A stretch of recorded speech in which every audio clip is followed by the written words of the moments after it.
Bonjour, bienvenue dans ce deuxième tutoriel de phytothérapie animale où nous allons aborder aujourd'hui 10 règles de base en phytothérapie animale.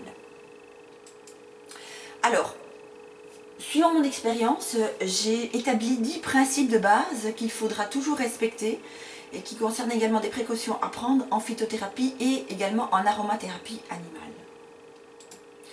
La règle numéro 1, puisqu'il s'agit d'une thérapie, c'est la règle du primum non nocere.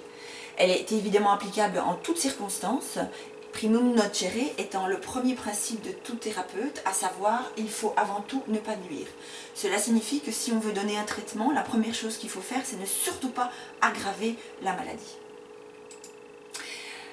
La règle numéro 2, le deuxième principe, qui est une évidence qui découle de la première règle, c'est qu'on n'utilise jamais de plantes toxiques.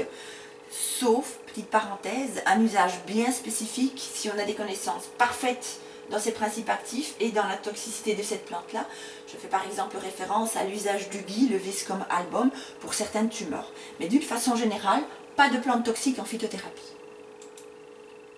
La règle numéro 3, qui est également un autre principe de base assez évident, c'est que si on ne connaît pas les propriétés d'une plante, on ne va pas l'utiliser.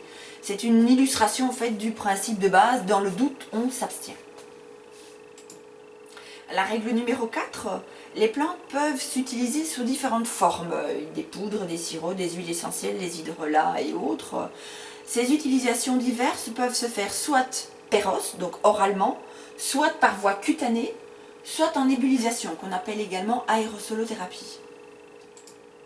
D'une façon générale, on n'utilise pas de plantes sur les muqueuses ni par injection intramusculaire ou intraveineuse. Il y a quelques rares exceptions, à ne garder que pour des thérapeutes confirmés et de préférence vétérinaire, à savoir certains protocoles de plantes qui sont utilisés sous forme injectable, notamment pour certaines tumeurs. Je viens d'évoquer le gui, c'est notamment dans ce cadre-là que je l'imagine, mais qui n'est bien sûr réservé qu'aux initiés.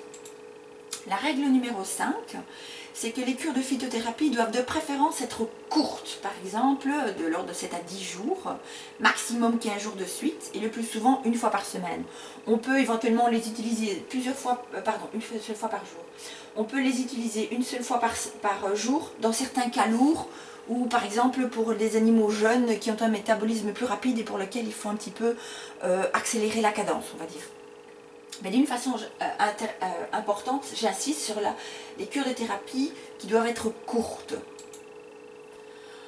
Si jamais elles nécessitent d'être renouvelées, parce que malheureusement ce n'est pas en une semaine qu'on peut soigner toutes les maladies, je pense notamment à certains cas lourds, les cures de plantes doivent alors être discontinues. Il n'est pas question de faire par exemple 3 mois d'affilée des plantes, ça n'a pas de sens en phytothérapie.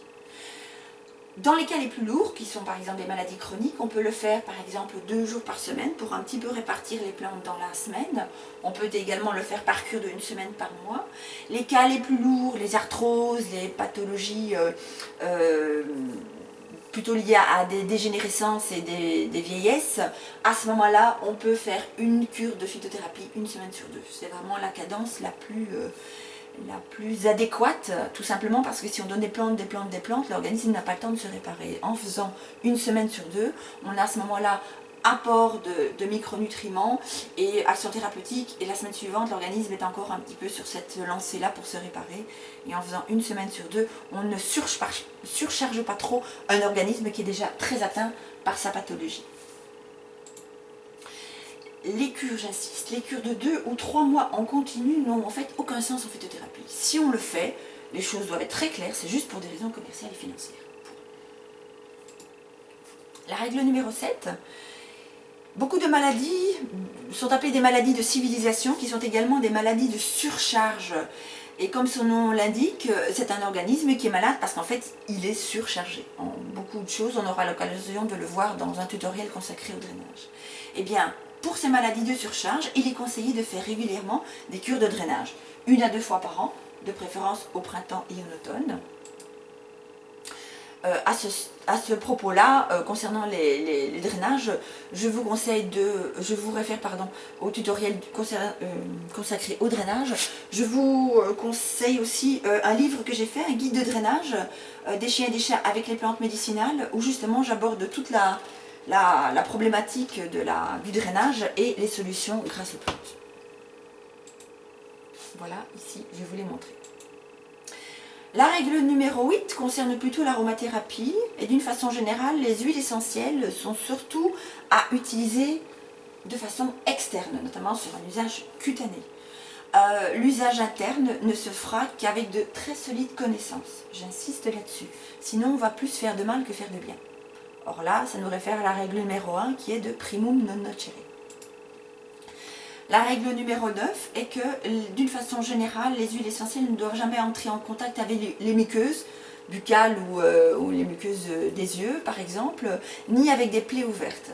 Alors, en ce qui concerne les plaies ouvertes, vous pouvez les utiliser, mais à condition qu'elles soient très bien diluées dans des préparations qui contiennent des supports adéquats. Donc, de préférence, n'utilisez un mélange d'huile essentielle que s'il a été préparé par un vétérinaire phytothérapeute qui est bien au fait des connaissances au niveau des huiles essentielles.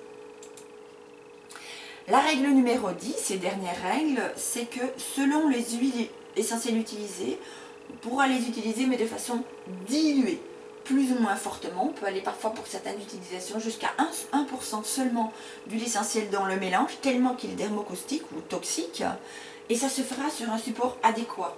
Le but étant évidemment d'avoir l'avantage de l'action thérapeutique, mais d'en atténuer l'agressivité. Cela fait évidemment référence aux huiles essentielles qui sont extrêmement toxiques, celles qui contiennent des phénols, des acides phénols et autres. Chez les chats, une règle très importante, c'est qu'on n'utilise pas les huiles essentielles, à part quelques exceptions. J'aurai l'occasion de les aborder, je pense notamment à l'huile essentielle de Radvinsara dans le coryza, mais j'en parlerai dans le tutoriel consacré au coryza. D'une façon générale, chez le chat, on utilisera les hydrolats. Parce que si on utilise des huiles essentielles, la majorité des huiles essentielles chez le chat vont vous donner ceci. Donc un animal qui bavouille, c'est très impressionnant, c'est très rapide. Pas de panique, si ce n'est pas une ingestion importante, ça partira au bout de quelques minutes, mais c'est suffisant pour foutre la trouille au propriétaire qui pendant 3 secondes va imaginer que son chat va faire une crise d'épilepsie ou avoir un sérieux problème de santé. Donc pour vous éviter des émotions, pas d'huile essentielle chez le chat d'une façon générale.